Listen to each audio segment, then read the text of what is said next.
कहानी गोलू की शादी में बवाल। गांव का मशहूर आलसी और नालायक लड़का गोलू आखिरकार शादी करने जा रहा था। पूरे गांव में हल्ला मच गया। अरे, गोलू को कौन सी लड़की ने हाँ कर दी शादी करने के लिए? पंडित जी से लेकर पहलवान तक सब हैरान थे। गोलू की माँ पिछले 10 वर्षों से सर पकड़ के बैठी थी। वो भी आज खुशी के मारे झूम रही थी। पड़ोसी चाची भी यहाँ तक कह दिया कि ये लगता है कलयुग खत्म हो गया, जो गोलू की शादी हो रही है। शादी का तारीख तय हुआ शनिवार। वजह वजह यह थी कि रविवार को सोना होता था देर तक, तो और शादी के अगले दिन फुर्सत ही फुर्सत होती है। इसलिए गोलू की शादी शनिवार को तय हो गई। शादी की तैयारियां जोर शोर से चल रही थी, मगर गोलू हमेशा की तरह उल्टे सीधे काम किए जा रहा था। मंडप में वह क्रिकेट खेल रहा था, बारात में आए हुए घोड़ों को बिस्कुट खिला रहा था और हलवाई के समोसे खुद ही टेस्ट किए जा रहा था।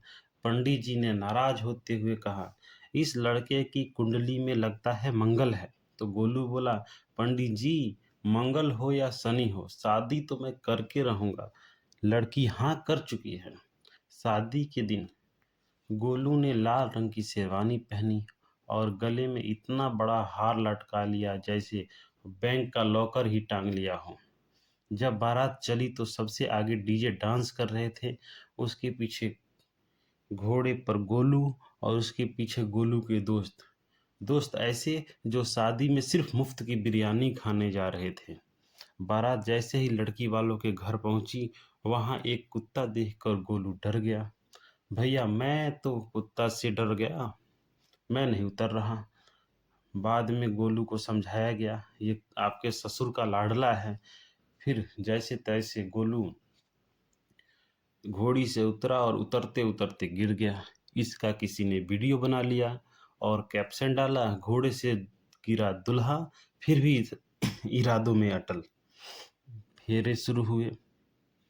फेरे के बीच में लेते लेते गोलू रुक गया। बोला, रुको जरा, मेरे को भूख लगी है, मैं खा करके आता हूँ। पंडित जी बोले, अरे भाई, अभी तो 3 फेरे ही हुए। गोलू बोला, ठीक है, बाकी के 4 मिठाई खाते खाते लगा लूंगा। यही तो मल्टीटास्किंग है।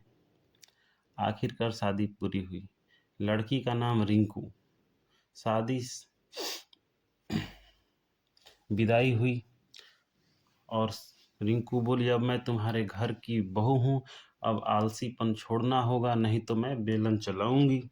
गोलू मुस्कुरा कर बोला, ठीक है, लेकिन पहले बेलन से पराठा बना दो। लड़ अब रिंकू ने बोला, जाओ सब्जी लेके आओ। तो गोलू गया सब्जी लेने। दुकानदार बोला, अरे वाह, आज तो सूरज पश्चिम से निकल गया लगता है, गोलू आज सब्जी लेने आ गया। गोलू बोला, नहीं भैया, अब मैं पति बन चुका हूँ, आदेश का पालन करना मेरी ड्यूटी हो गई है। अब मैं धीरे धीरे सुधर गया हूँ, अब मुझे देर तक नींद भी नहीं आती। ऐसा करते हुए आगे बढ़ गया। कुछ दिनों बाद गोलू ने बोला, मुझे लगता है मुझे नींद की एलर्जी है। तो रिंकू ने तुरंत जवाब दिया, ठीक है, फिर बेलन थेरेपी शुरू करूं।